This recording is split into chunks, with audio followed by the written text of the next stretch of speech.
All right, so in talking about the Cold War in Cuba, we're fast forwarding by a couple into Kennedy's administration and fast forwarding to the 1960s. So keep that in mind. We're not going super chronologically right here, but I'm sort of organizing it by foreign policy. And since we were talking about the Korean War and some other foreign policy stuff, I figured we would keep it foreign policy, domestic policy during the Cold War. And we'll talk about, like I said, the home front here in a bit. And we'll talk more about the Red Scare if we have time. But I wanted to make sure that we kept this sort of thematic with the foreign policy. So we'll go a little bit about Cold War in Cuba. So the Cold War in Cuba begins, of course, when Cuba falls to the communists under Fidel Castro. This happens in 1959. And of course, this is very topical today at this point. In fact, I was talking to my mom earlier today, and we're talking about maybe going to Cuba over winter break next year, since Obama has opened up the travel restrictions there. So just recently, I mean, Obama made that historic trip just a couple weeks ago. So it has been basically a 60-year basically adventure with Cuba here over the last several decades, and Fidel Castro and the Castro brothers rule.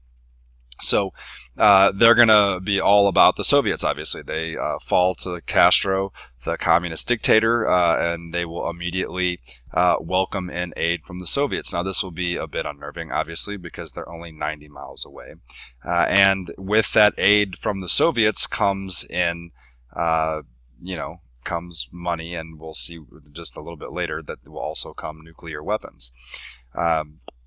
But here, in order to try to overthrow the communist government, Kennedy's going to be a bit unnerved by this. In order to overthrow the communist government, Kennedy is actually going to pull sort of a bold move.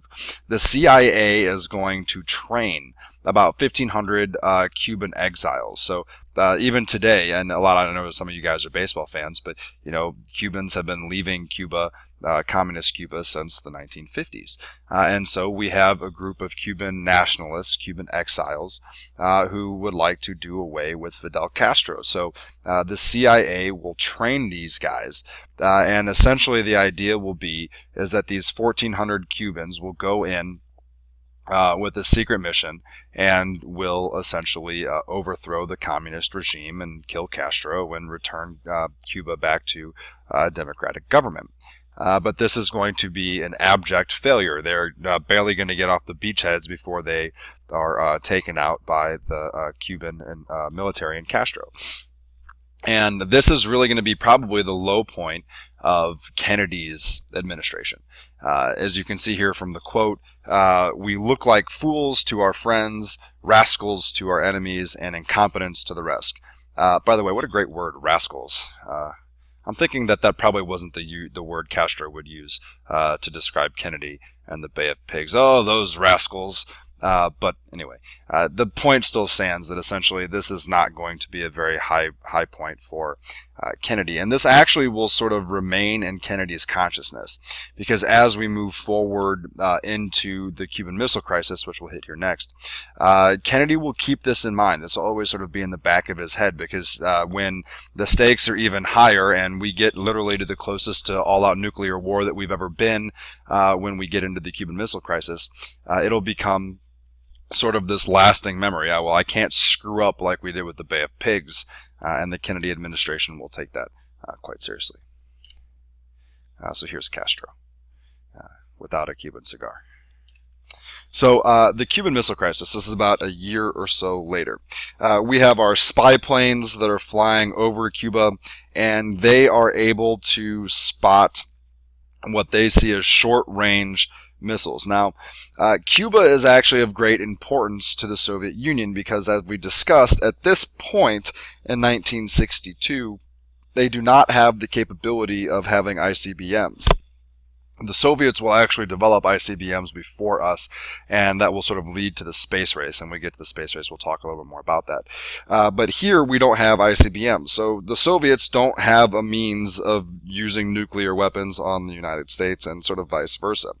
But now that they have Cuba, and now that Castro has said, hey, Soviet Union, come on over, help us out, they all of a sudden have a nice little base only 90 miles off the coast of the United States with which to set up shop and place some missiles, because if they do have the technology at this point to get from Cuba to Washington and New York and the eastern seaboard. So essentially what happens here is Khrushchev and the Soviet Union will place a ton of nuclear missiles in Cuba. And essentially, this is actually in response to some nuclear weapons that we have in Turkey. So similar idea, right? The Russians can't get to the United States, and the United States can't get to Russia. So we place what are called Jupiter missiles, which have the capability of hitting Moscow and Turkey. So we have nuclear warheads that can hit Moscow, but Moscow and the Soviet Union don't have nuclear warheads that can hit the United States. Well, that's where Cuba comes in. So they're going to put their missiles in Cuba. And remember when we were talking about the Berlin airlift, I told you that the idea of Berlin was going to come up again because the Russians, the Soviets, want nothing more than to have complete control of Berlin. As we pointed out, it's in the middle of Eastern Germany. It's in the middle of the Iron Curtain of the Soviet bloc. But we have this partitioned city. So they're going to want to try to find a way to negotiate. And this is going to be part of their plan. So they put a lot of these nuclear weapons in Cuba, and our U-2 planes find them. So in 1962, our U-2 planes that are flying over are taking pictures of the Soviet bases in Cuba, and they realize, oh crap, they have the potential to build some nuclear missile bases there. And essentially what will happen is, in order to stop this from happening, Kennedy sets up a quarantine around the island because he figures if we can cut off the supply line from the Soviet Union, they're not going to be able to get these missile bases up quite as quickly, or we might be able to prevent them from setting up altogether. And despite this, these Soviet ships are going to get really, really close. They're going to keep on approaching Cuba, and as they get close to the quarantine line, several of them will stop and turn around. But this isn't quite going to be the end of the Cuban Missile Crisis, because this is a 13-day, 2-week period where we're at DEFCON 2. And DEFCON 1 is like nuclear war, right? So we're at DEFCON 2. We're on the brink of nuclear war with the Soviet Union.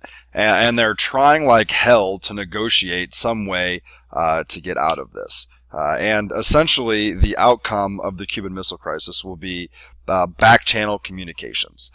So, you get sort of your spy games. We talked about how spies are a big part of this. But a Soviet spy will approach an American journalist with the idea of a trade. If you remove your Jupiter missiles out of Turkey, we will remove our missiles out of Cuba, and all's well. Now, Kennedy is going to be reluctant to do this because, as I said, he's afraid to set up this quid pro quo system where the Soviets threaten us by placing nuclear missiles in Cuba and then get something they want, which is us taking our missiles out of Turkey. Because he's afraid if he sets this precedent, eventually they'll do something and ask for us to get out of Berlin. And obviously that's not something we're willing to do. And then if it gets to that point and we're not willing to leave Berlin, well, then we have nuclear war, right? So he doesn't want to set this precedent. So they actually set up this sort of quasi-trade. So the trade on its face is essentially that they would remove their missiles from Cuba in exchange for a guarantee from the United States that they would never invade Cuba and that they will lead Cuba and Castro alone to their communist government. But then there's sort of this back-channel communication between Bobby Kennedy and Khrushchev and the ambassador to the United States saying that, well, also an addendum to that, in 6 months, we are going to take our Jupiter missiles outside or out of Turkey. And the Jupiter missiles were obsolete. They were planned to be removed anyway. So this works out, but it doesn't have this sort of quid pro quo, we give you something, you give me something sort of appeal. So this is the end of the Cuban Missile Crisis. This is seen as a big victory for the United States internally, but it's also a big victory for the Soviets because, let's be honest, nuclear war is something that both sides want to try to avoid at all costs. All right, so let's. I know Justin and Mitchell just talked about the Red Scare, but let's go over a couple of these things of the Red Scare a little bit to sort of wrap up. We got about 5 more minutes here. So you see sort of the things that led to the Red Scare and the fear of communism. We have the Iron Curtain, of course. We talked about how the strategy of the Truman Doctrine and containment come up as a response to them attempting to take over Turkey and Greece. This will spawn the successful Marshall Plan. But the big thing here, so that's sort of the backdrop. But then, of course, we haven't really talked much about China falling to communism. And this is going to be the big thing that will actually lead to McCarthyism and lead to the Red Scare. Because, as I alluded to earlier, Truman basically says we're not getting involved in China, right? And so Truman voluntarily disobeys his own doctrine, containment, the Truman Doctrine, right? He basically purposefully says, I am not going to follow my own doctrine that I set up, that we are going to try to contain communism to the places that it already is. He had the opportunity to follow that and try to keep China from falling, but he knows this is going to be unsuccessful. He knows if he gets involved in China, Russia will follow, and the Cold War will turn into a hot war, which oftentimes in this time period means all-out nuclear war. So he fails to get involved with the Chinese Revolution. And McCarthy, as we'll see here in a second, will sort of use that as a jumping off point to his Red Scare and to make a lot of his accusations.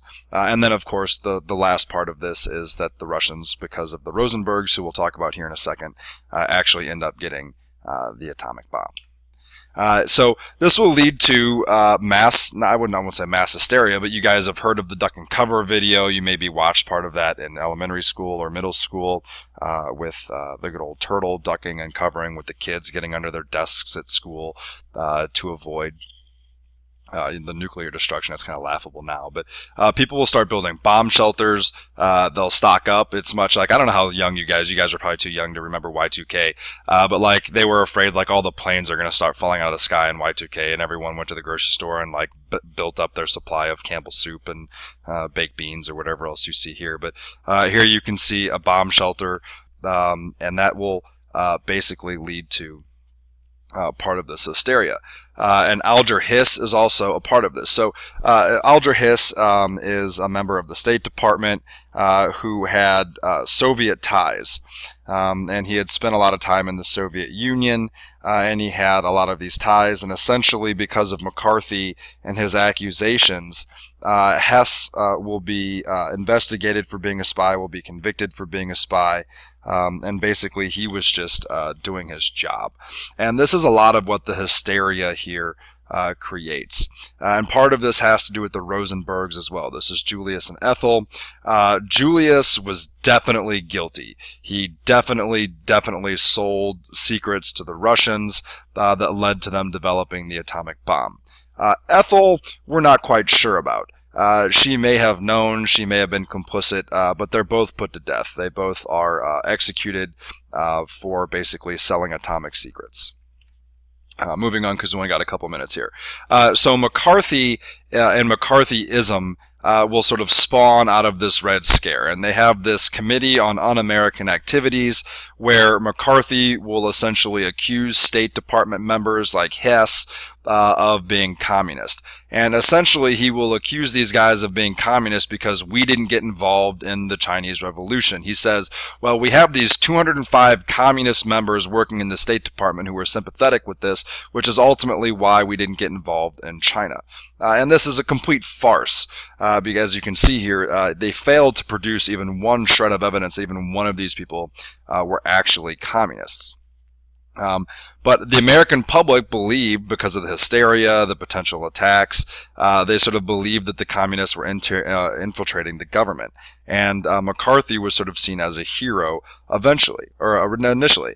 But as time wears on, McCarthy's act will sort of wane, and his reputation will sort of go down. And I won't get too much in depth because I'm sure Mitchell and Justin hit this. But again, this has a real life modern day connection.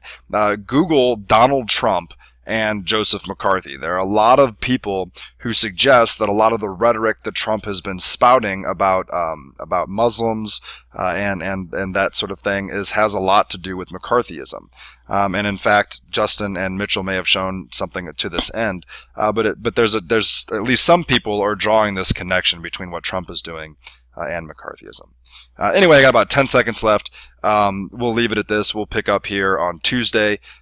Thanks, guys, and hope you have a good rest of the day. See you tomorrow.